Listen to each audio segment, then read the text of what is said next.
Dorothy started taking pottery classes. That's how this whole thing began.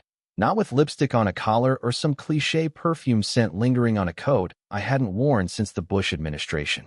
No, it began with ceramic mugs. Crooked, overpriced, gilt-laced ceramic mugs. The kind of mugs that looked like they were shaped by someone blindfolded and underwater. She brought the first one home wrapped in recycled tissue paper like it was the Holy Grail. Smiled at me like I was supposed to weep with admiration. "Jeffrey," she said, holding it out to me with both hands like she was handing over a newborn lamb. "I made this for you. I know it's a little lopsided, but it has character." I studied the thing. It looked like a medieval goblet had a panic attack halfway through being born.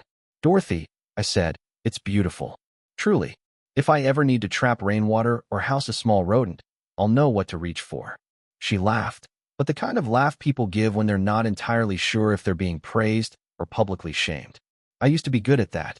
Now, to be clear, I'm not against hobbies. I once went through a 6-month bonsai phase. We still have a small pine in the backyard that looks like it lost a fight with a weed whacker. But pottery was different. It took over.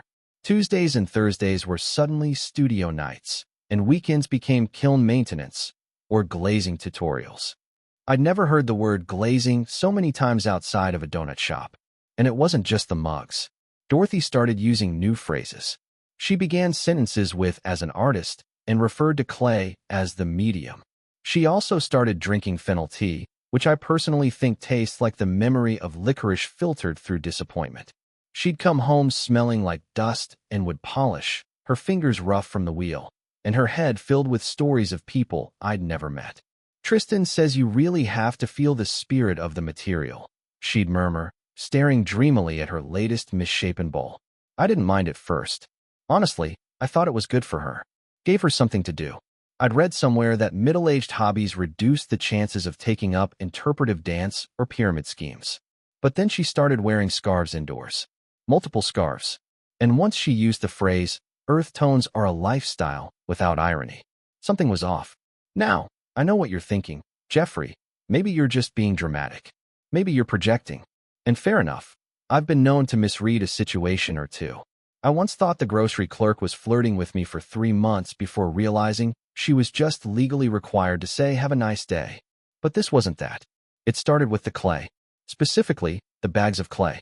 Dorothy began bringing home massive sacks of it, dropping them on the floor with a grunt like she was stocking up for a siege. And I noticed something odd.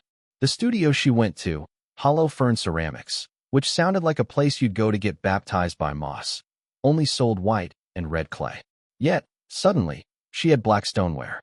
"Hollow Fern doesn't stock black clay," I said one night, holding up a fresh lump like I was presenting evidence to the Supreme Court. She barely looked up from her wheel. "Oh, this is from a friend's supply. They gave me some to try out." "A friend?" I repeated, placing the clay back down like it might detonate. "Which friend? The mysterious Tristan who feels the spirit of materials? Or was it Indigo, the woman who speaks exclusively in quotes from Rumi?" "Don't be ridiculous," she said, smirking. "It's just clay, Jeffrey. Clay with a backstory," I muttered, retreating to the kitchen where things still made sense. Now here's the real kicker. I decided to take a pottery class. Not because I suddenly discovered an inner yearning to mold misshapen mugs or express myself through globs of dirt, but because I wanted to see what this studio was all about. I figured if Dorothy could spend half our retirement fund on kiln gloves and apron sets, I could at least audit a class. I signed up under a fake name. Peter Langston. Sounded like someone who'd know a thing or two about glazes. I showed up on a Thursday wearing my oldest flannel and an expression of forced enthusiasm. The studio was nice, hipstery, rustic, smelled like damp wood and emotional baggage. There were only 6 people in the class. None of them were Dorothy. "Hi," I said to the instructor, a tall woman with half-shaved hair and a tattoo of a bead on her forearm. "Is Dorothy here tonight? My cousin said she'd be in this class." The instructor squinted. "Dorothy?" she said slowly. "Oh, you mean Dorothy Spencer? She hasn't been here in months." "Months?" I echoed, as a suspicious glaze began to coat my brain. "Yeah, she quit back in January. Said she was working with someone privately now. A mentor or something. Super talented lady, though. Her early stuff was rough, but the last pieces she submitted, man, I swear, she was sculpting with her soul." I went home that night without touching a single slab of clay. Now here's the thing about lies. They start like hairline cracks in a windshield, barely noticeable at first. But give them a few weeks, a few hot days and cold nights, and suddenly the whole damn thing shatters. Dorothy had lied. About where she was. About who she was with. About the black clay. And yet, I didn't confront her. Not right away. I decided to collect evidence the way a squirrel collects nuts, quietly, methodically, slightly paranoid. I became very good at playing dumb. It's a skill, really. I'd nod along while she described glazed trials and wool sessions with her mentor, all while smiling like I didn't already have a spreadsheet tracking every lie. Then, 2 weeks later, I met him. By accident. A man showed up at our door on a Saturday morning, wearing the kind of tight jeans that suggest either poor circulation or extreme confidence. He had a leather messenger bag and the kind of stubble you see in European cologne commercials. "Is Dorothy home?" he asked, looking past me like I was the coat rack. "Not yet," I said, "but she'll be back soon. Can I tell her who stopped by?" He blinked, surprised. "I'm Lucien. I brought her sketchbook." "Of course you did, Lucien. Of course you did." I didn't punch him. I didn't yell. I didn't even roll my eyes. I just smiled and said, "Well, she'll be thrilled. She's been dying to get that back. Especially the page with the midnight study of, what was it? The bent chalice." His eyes flickered.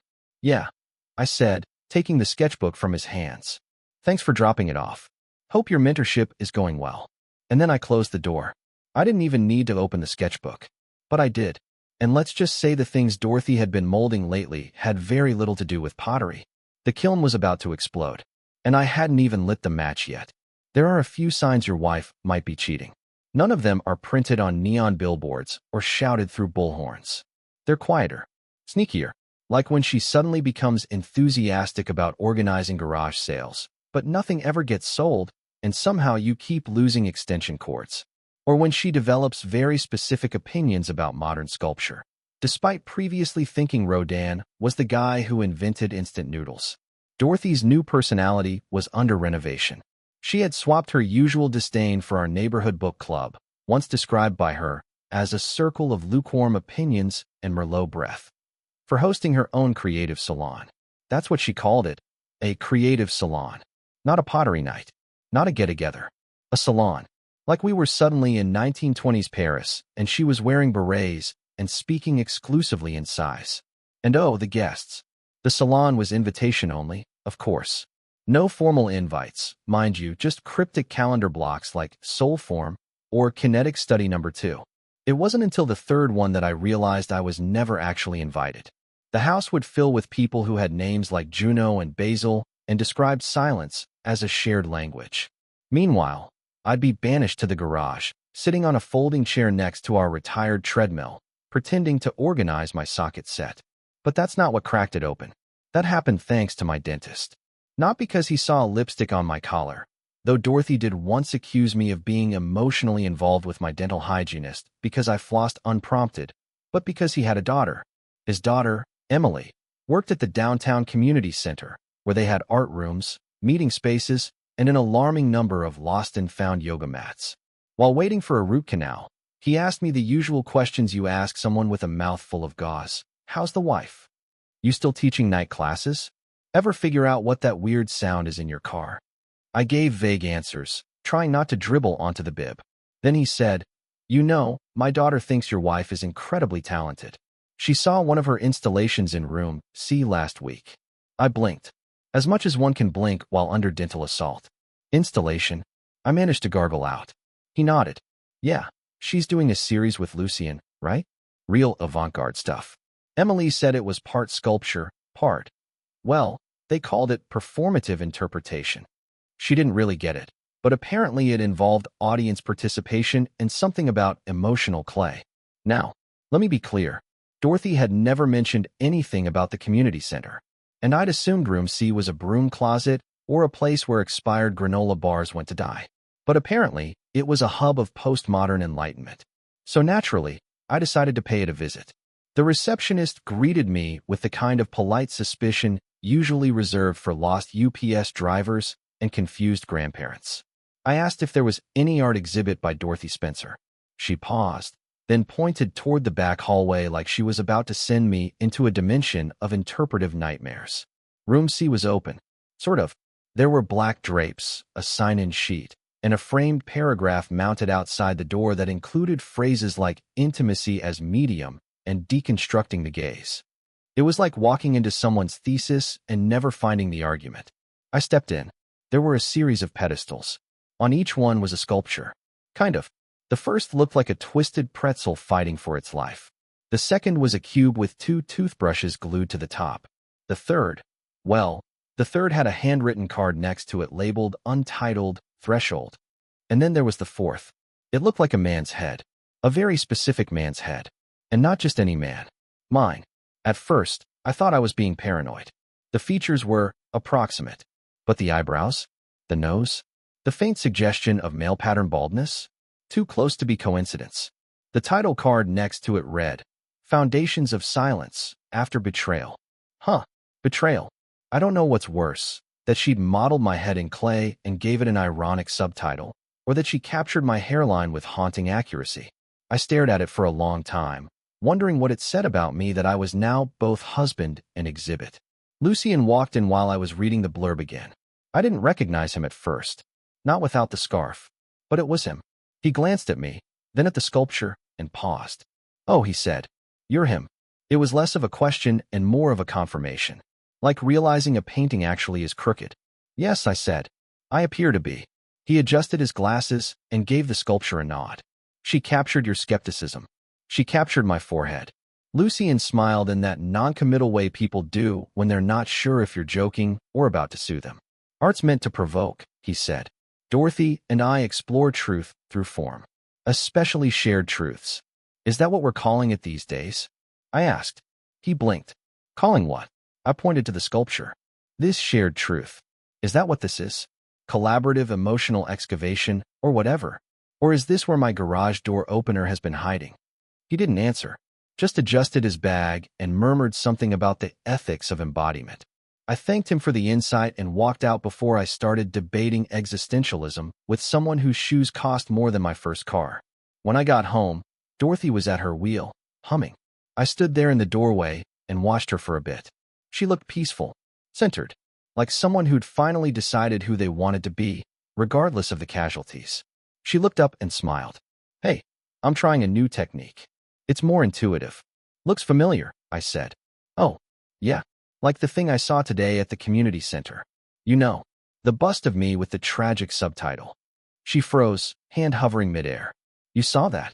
I did. Impressive detail, especially the eyebrows. She opened her mouth, then closed it.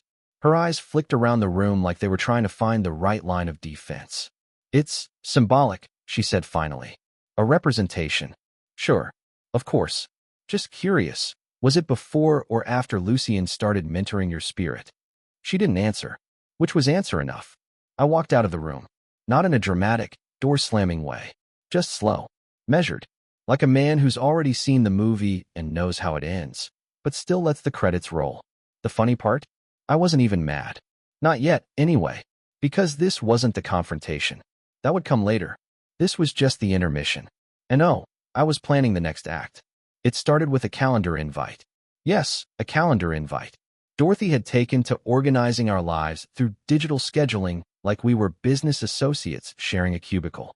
I received a notification titled Weekly Touchpoint, set for 7 p.m. in our living room. It came with an agenda. Item 1. Discuss week's progress. Item 2. Set intentions for upcoming creative cycles. Item 3. Open space for mutual reflection. The last time we had a conversation with that much formatting, it ended with us selecting the brand of dishwasher we still pretend was a joint decision. So I accepted the invite, obviously. It felt too official to ignore. I even RSVP'd with a maybe, just to add a little tension. She printed the agenda and placed it on the coffee table like we were prepping for a board meeting at a startup called Betrayal, LLC. At 7 o'clock sharp, Dorothy entered the room holding a notebook, a mug that read Clay Happens, and a pen that looked too expensive for the way she bid it. I was already seated on the couch with my own notebook. Blank. For dramatic effect. Thanks for making time, she said, sitting cross-legged like she was about to lead a mindfulness workshop. Wouldn't miss it, I said. Your meetings are notoriously hard to reschedule. She smiled tightly. I thought it'd be helpful to check in. Things have felt off. Interesting observation. You're about 6 months late, but sure, let's check in. Should I start with my performance review? She ignored that and flipped to a page in her notebook. Let's begin with the first agenda item. How has your week been emotionally? I gave her a long look. Well, I discovered that I'm part of a community center exhibit themed around betrayal and silent suffering. Also, I was replaced as your life partner by someone who wears suspenders unironically and uses the word visceral more than once a day. Dorothy blinked. This feels confrontational. No, this feels scheduled. According to this agenda, I still have 8 more minutes to discuss the emotional impact of your sculptural interpretation of my forehead. She closed her notebook slowly. If you wanted to talk about Lucien. Oh, so we're using names now. Excellent. She crossed her arms. Jeffrey, you've always struggled with the concept of artistic abstraction. I nodded. Yes. And apparently with the concept of fidelity, too. You might want to add that to the next agenda. She sighed. It's not what you think. That's funny. Because what I think is that my head is currently displayed next to a toothbrush cube and something labeled threshold. And I've met the man who helped you sculpt emotionally. Very touchingly, I'm sure. I didn't plan for it to go this way, she said. And her voice dropped into the tone people use when they want to sound noble while sidestepping any responsibility. Lucien and I just connected. That's great. I'd love to know what part of our shared mortgage and 18 years of mutual decision-making disconnected in the process. She looked away. You were unavailable. I tilted my head. The classic marital alibi. Let me guess. I failed to nurture your creative self. Didn't validate your use of stoneware. Didn't exfoliate enough. What else did I do wrong while you curated your second life? You're being sarcastic. And you're being evasive. So we're both staying in character. Silence landed between us. Not dramatic silence. Just the regular kind where two people have run out of patience and haven't yet decided who gets the last word. Then she reached into her bag and pulled out a small square envelope. What's this? I asked. A gallery invitation, she said. My solo show. Next month. I took it. It was printed on textured cardstock with a minimalist logo and a title that read, Fractured Domesticities. That's subtle, I said. Very subtle. I wanted you to have one, she said quietly. Because nothing says closure like attending an art show dedicated to your own marital failure. She stood up. I hoped we could be adults about this. I'm sitting here discussing my emotional week using an agenda. I'd say I'm being extremely adult. She walked toward the hallway. I stood, followed her to the edge of the room, and said, one question. She turned. Why sculpt me at all? She paused. Because I needed to understand how someone could be so close and yet so absent. That one landed. Not because it was true, but because it was so carefully rehearsed. Funny, I said. I was just thinking the same thing about you. She left the room. I looked down at the invitation, then tossed it onto the coffee table next to the printed agenda. And then I pulled out my phone. Not to call anyone, but to open a spreadsheet. It was time to reorganize a few things. And not just emotionally. Dorothy believed in artistic statements. I believed in receipts. Itemized, time-stamped, printed twice. One for reference, one for the frame. She sculpted betrayal. I preferred Excel. The Monday after our weekly touchpoint, I requested a half-day off work. I didn't tell anyone why. It's not easy explaining to your supervisor that you're planning revenge with the precision of a wedding planner who's been wrong during peak season. Step 1. Locate the kiln. The one in our garage, naturally. Dorothy had commandeered half the space 2 years ago for her creative sanctuary, which is what she called the cluttered arrangement of wheeled carts, plastic tubs of glaze, and random sticks she claimed were tools. It used to be where I kept tools that actually did things. Wrenches, extension cords, a hammer or two. Now, it looked like a museum installation about bad decisions and craft debt. The plan wasn't about property damage or theatrics. That's not my style. No, I intended to work within the system. Use the materials at hand. After all, this was the house she'd turned into an exhibit. I was just contributing a new piece. I started with the inspiration shelf, a small floating plank she had installed herself, poorly. It held a rotating collection of dried weeds, organic forms, and reference sketches. Most were lopsided human figures, all staring into the distance like they just realized their barista spelled their name wrong. I removed the shelf entirely and replaced it with a corkboard. Not just any corkboard, mine. A 5 by 3 foot grid, neatly labeled, complete with a project timeline. Title: Phases of Clarity. Each section documented a piece of her deception. Dates, names, phrases she repeated, odd expenses, shared GPS locations from our family account. Thanks, family data plan. Everything that didn't add up, compiled like a mid-season crime drama. I added color coding.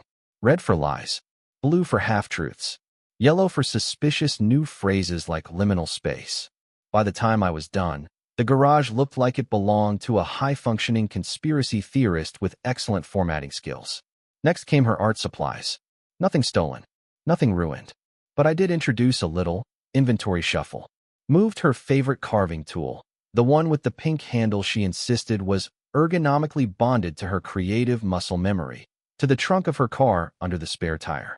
I placed her precious custom glazes into a box labeled Holiday Decorations, Tinsel, 2014, and shoved it onto the top shelf of the linen closet. I even swapped the lids of her clay bins, just to generate some minor trust issues between her and gravity. Then, I printed labels. Professional ones. Emotional excavation and used. Unprocessed ego, fragile. Medium, shared delusion. I slapped them on her most prized tubs like a helpful gallery intern. If she wanted to curate betrayal, she could start with storage. The final touch? Her sculpture. My sculpture. The bust of me, lovingly titled Foundations of Silence, sat in the studio like a passive-aggressive centerpiece. I didn't smash it. I didn't even move it. I just added a new card underneath. Same font. Same formatting. It read, revised title, Man Who Paid the Gas Bill. That evening, Dorothy arrived home with a tote bag full of unidentifiable cylinders and an expression that told me she'd spent the afternoon having important feelings in a room full of plants. She went straight to the garage, like always. I stayed in the living room and turned on a documentary about drywall manufacturing, just loud enough to muffle the stunned silence I knew was happening 20 feet away.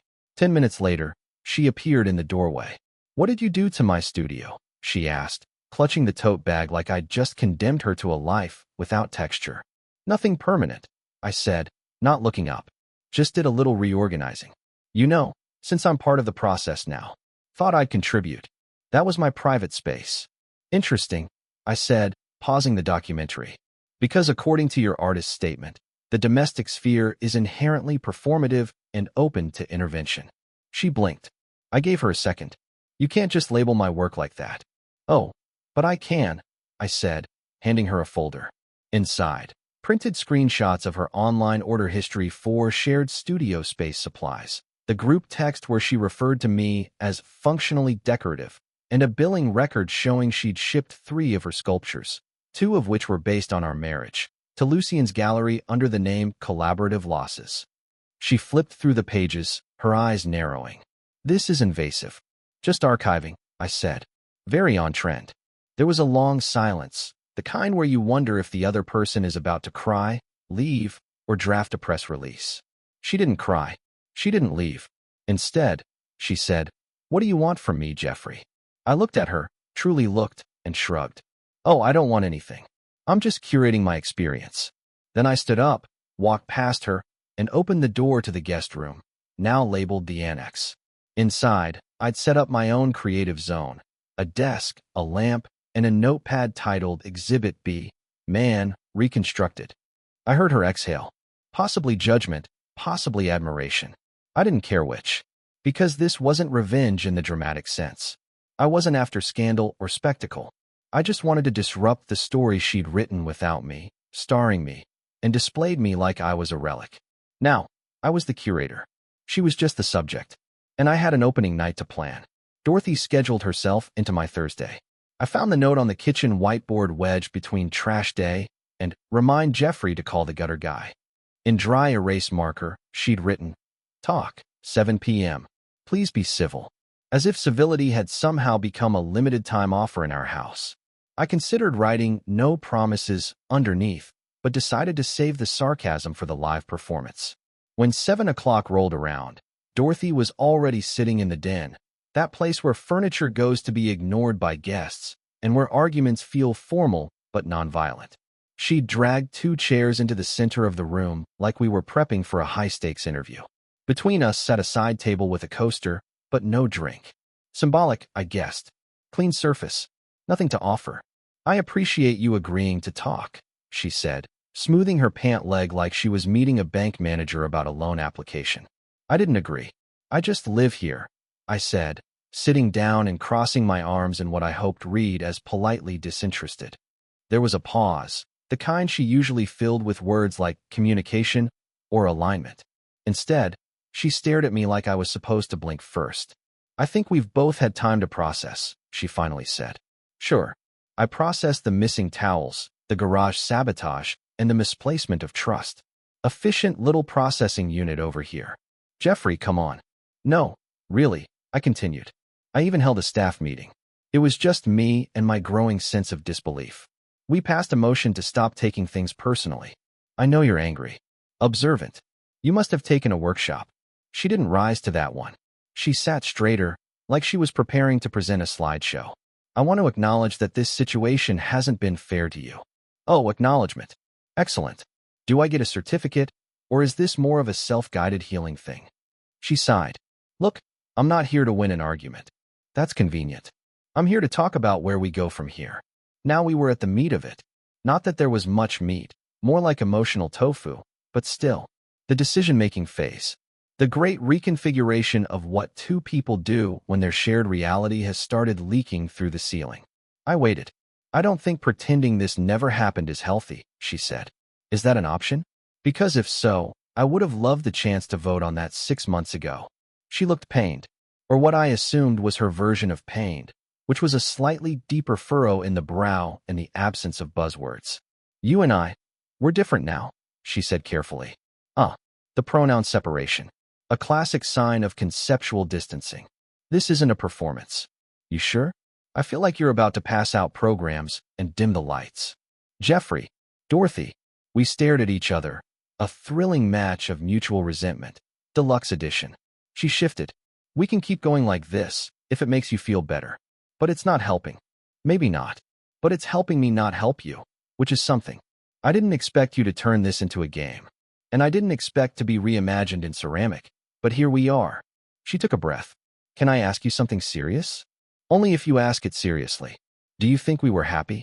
The question was soft, like it tiptoed in from a different marriage entirely. I didn't answer right away. Not because I was searching for the truth, but because I was still deciding if she deserved it. I think we were scheduled, I said. She blinked. What does that mean? It means we did everything by the book. Merged accounts.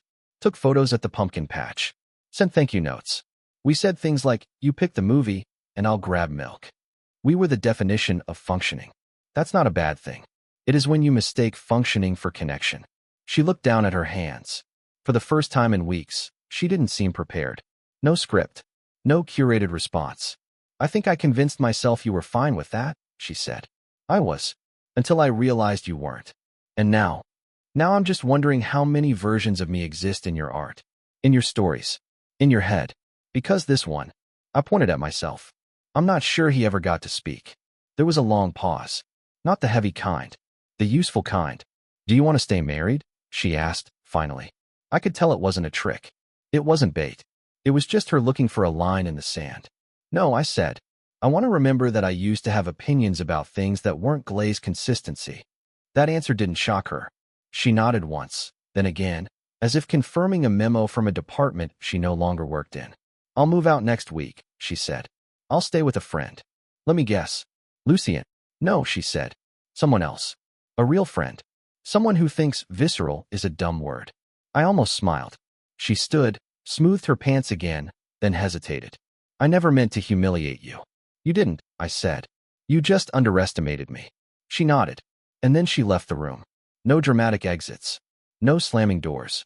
Just quiet steps and a shared understanding that the show had been canceled halfway through the season. The day after Dorothy moved out, I took inventory. Not the emotional kind. That would require wine, and I wasn't about to turn this into one of those discovering myself in sweats and silence stories. No, I mean a literal inventory. I walked through the house with a notepad, and started writing things down. It felt like the most reasonable way to reclaim a space that had quietly turned into a museum of someone else's transformation. Item 1. One oddly shaped vase in the entryway that Dorothy insisted was evocative. I moved it to the basement next to the box of tangled Christmas lights and a lava lamp I couldn't bring myself to throw away. Item 2. A shelf labeled Books That Changed Me, featuring titles she'd never finished but name-dropped in arguments. I donated half, kept the ones that had notes in the margins. If I was going to erase someone, I wanted to do it selectively. Item 3. The calendar still hanging in the kitchen with events like Full Moon Check-In and Lucien's studio launch. I replaced it with one from a hardware store that had pictures of tractors and no events whatsoever. The truth is, I wasn't sad. Not in the dramatic way. There was no crying into laundry piles or whispering her name while folding pillowcases. What I felt was closer to relief. Not because the relationship was over, but because I didn't have to keep performing in it.